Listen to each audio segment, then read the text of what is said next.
जय श्री राम दोस्तों। आज हम श्रवण करेंगे बैसाख मास का छठा अध्याय। तो चलिए शुरू करते हैं। बोले बैसाख मास की जय, बैसाख महात्म की जय, विष्णु भगवान की जय। छठा अध्याय। नारद जी बोले, हे राजन, बैसाख महीने में मार्ग चलने से व्याकुल और प्यासे मनुष्य को जो जल दान नहीं करते हैं वह पक्षी की योनि पाते हैं। उदाहरण के लिए हम ब्राह्मण और घर की छिपकली का प्राचीन इतिहास कहते हैं। यह परम अद्भुत संवाद है। प्राचीन काल में इक्ष्वाकु के वंश में हेमांग नामक एक राजा हुआ। वह ब्राह्मणों का भक्त, अनिंदक, जीत शत्रु और जितेंद्रिय था। पृथ्वी में जितने बालू के कण, समुद्र में जितने जल के बिंदु हैं और आकाश में जितने तारेगण हैं, उतनी ही गौ उस राजा ने दान की थी। उसने बहुत ही यज्ञ किए। उन यज्ञों की कुशाओं से पृथ्वी पर कुशा ही कुशा दिखाई देने लगी थी तथा गो, भूमि, तिल और स्वर्ण दान में बहुत से ब्राह्मणों को प्रसन्न किया और कोई ऐसा दान नहीं जो उसने नहीं किया। परंतु हे राजन, सुख की इच्छा करने वाले उस राजा ने एक जल दान नहीं किया। ब्रह्मपुत्र महात्मा वशिष्ठ जी ने उसे ज्ञान भी कराया कि जलदान करो, परंतु उसने दुर्बुद्धि और हेतुवाद से कहा कि जल तो बिना मूल्य के ही मिलता है, इसे दान करने वाले को क्या फल मिलेगा। ऐसी अनेक बातों कही और ब्राह्मण को जलदान नहीं किया और कहने लगा कि अलभ्य वस्तु दान करने से पुण्य मिलता है और यही ठीक भी है। वह राजा लूले, लंगड़े, दरिद्री और जीविकाहीन ब्राह्मणों को सेवा तो करता था, किंतु वेद पाठी, तत्वगानी और ब्रह्मवादियों की पूजा नहीं करता था। वह राजा कहा करता था कि विख्यात ब्राह्मणों की पूजा सेवा तो सभी करते हैं, परंतु अनाथ, बिना पढ़े लिखे, लूले लंगड़े ब्राह्मण और दरिद्रियों की बड़ी दुर्गति है। अतः ऐसे ही लोग मेरी दया के पात्र हैं। इस प्रकार वह दुर्बुद्धि कुपात्रों को दान देता था। इस महादोष के कारण 3 जन्म तक उसे चातक की योनि मिली। फिर 1 जन्म गिद्ध बना और 7 जन्म तक कुत्ते की योनि में रहा। फिर हे राजन, वह एक राजा के घर छिपकली की योनि में जाकर रहा। उसका नाम श्रुति कीर्ति था और मिथिलापुरी राजा था। छिपकली घर के दरवाजे की चौखट के ऊपर कीड़ों का भक्षण करती हुई 87 वर्ष तक वहीं रही। एक दिन देव योग से मुनियों में श्रेष्ठ श्रुति देव नामक ऋषि दोपहर के समय मार्ग में थके मिथिलापति के घर आए।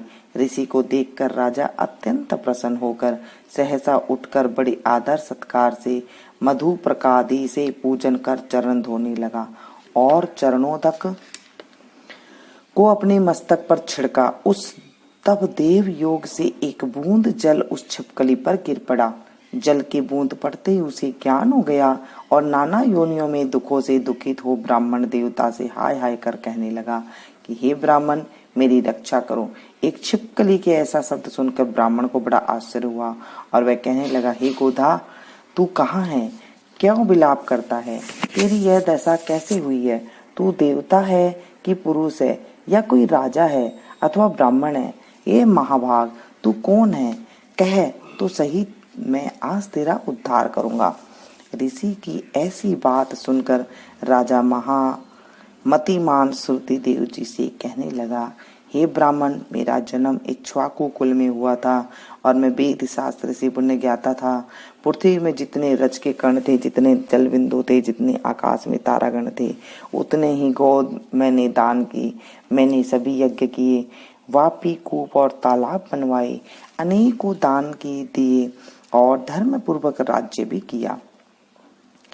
तो भी मेरी ऐसी दुर्गति हुई और मुझे स्वर्ग न मिला। 3 जन्म तक मुझे चातक की योनि मिली और 1 जन्म में गिद्ध हुआ। फिर 7 जन्म तक कुत्ते की योनि पड़ी। अभी यह राजा आपके चरणोदक को छिड़क रहा था, तब एक बूंद उछलकर मेरे ऊपर आ पड़ी। उसी से पड़ने से मुझे पूर्व जन्म का स्मरण हो आया और मेरे सब पाप दूर हो गए। हे द्विजवर, 28 जन्म तक मुझे छिपकली की योनि भोगनी पड़ी। तरह तरह के देवी सृष्टि दिखाई देती हैं, अतः अब मैं इस जन्मों से डरता हूँ। हे द्विज, मेरी यह दशा कैसे हुई, यह सब विस्तार कहिए। यह सुनकर द्विज ने ज्ञान चक्षु द्वारा सब वृत्तांत जान लिया और कहने लगा, हे राजन, मैं तेरी इस बुरी योनि का कारण कहता हूँ, चित्त लगाकर सुन। तूने माधव भगवान के प्यारे बैसाख मास में जलदान नहीं किया।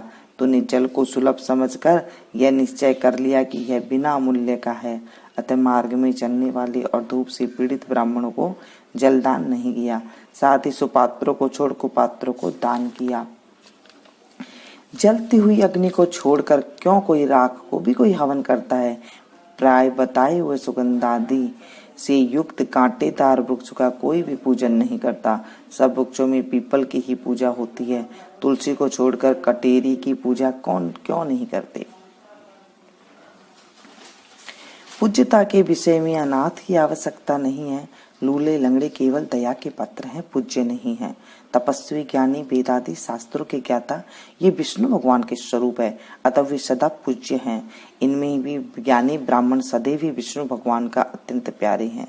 इसी कारण से ज्ञानी ही सदा पूज्यों में भी अधिक पूज्यतम है और साधु महात्माओं की अवज्ञा इस लोक में और परलोक दोनों ही में दुखदायी है। महापुरुषों की सेवा ही धर्म अर्थ मोक्ष का कारण है। ऐसे ही करोड़ों अंध जाति कर्तव्य को नहीं देखते। ऐसे मंद आश्रम के लोगों की संगति से कुछ नहीं मिलता। वैसे ही जलमय तीर्थ और मिट्टी अथवा पत्थर के बने देवताओं से भी तत्काल कुछ लाभ नहीं होता। ये तो बहुत काल में पवित्र करते हैं, किंतु साधु महात्मा दर्शन से ही पवित्र कर देते हैं। साधु सेवा से कोई सुशिक्षित पुरुष दुखी नहीं होता। जैसे अमृत पान करने से जन्म मरण वृद्धावस्था और आदि दुख नहीं देते हैं, तूने जलदान नहीं किया न साधुओं की सेवा की, हे इक्ष्वाकु नंदन, इसी से तेरी यह दुर्गति हुई है। बैसाख में जो मैं पुण्य किया है वह तेरी शांति के लिए तुझे देता हूँ। इसके प्रताप से भूत पिशाच और वर्तमान कर्मों के संस्कार दूर हो जाएंगे। ऐसा कर जल स्पर्श कर सर्वोत्तम पुण्य का फल दे दिया। इसी तरह जब उस ब्राह्मण ने बैसाख में एक दिन का स्नान का फल उसे दिया तो तब उसके सब पाप दूर हो गए और छिपकली की योनि त्याग कर दिव्य विमान पर चढ़कर दिव्य माला वस्त्र और आभूषण पहन मिथिलापुरी के महल में सब प्राणियों को देखते देखते हाथ जोड़ परिक्रमा दे नमस्कार कर आज्ञा ले स्वर्ग को चला गया। देवता लोग उसकी स्तुति करने लगे। वहां 10,000 वर्ष तक अनेक भोगों को भोग कर वहीं राजा इक्ष्वाकु के वंश में महाप्रभावशाली काकुत्स्थ्य नाम से पैदा हुआ और सप्तद्वीपवती पृथ्वी का पालन करता हुआ बड़ा ब्राह्मण्य साधु सेवी इंद्र का सखा और विष्णु का अंश हुआ। तब वशिष्ठ जी ने बैसाख मास में सब कर्तव्य धर्म सुनाए, जिनके करने से उसके सब दुख दूर हो गए और दिव्य ज्ञान को पाकर विष्णु की सायुज्य मुक्ति को प्राप्त हुआ। इसलिए यह बैसाख संपूर्ण शुभ फलों को दाता है। इसमें जो मनुष्य यथोक्त धर्म करता है उसकी आयु और यश बढ़ती है, पाप दूर हो जाते हैं, पुरुषार्थ चतुष्टय की प्राप्ति होती है और विष्णु भगवान प्रसन्न होते हैं। अतः ब्राह्मण क्षत्रिय वैश्य शूद्र ये चारों वर्ण ब्रह्मचारी गृहस्थ वानप्रस्थ और सन्यास चारों आश्रम वाले मनुष्य को बैसाख मास में कहे हुए कर्म करने चाहिए। जय बोलो विष्णु भगवान की जय, बैसाख मास की जय। आज हमने 6ठा अध्याय पढ़ा है दोस्तों। इसके पढ़ने के बाद अगर आपको विष्णु भगवान की आरती आती है तो वो जरूर गाया करें और पसंद आई हो तो प्लीज एक लाइक जरूर करें और इसे ज्यादा से ज्यादा अपनों के साथ शेयर कीजिएगा ताकि उन्हें भी इस बैसाख मास का लाभ मिल सके। तो मिलती हूँ एक नए अध्याय के साथ, तब तक देखते रहिए आप लोग। Thank you.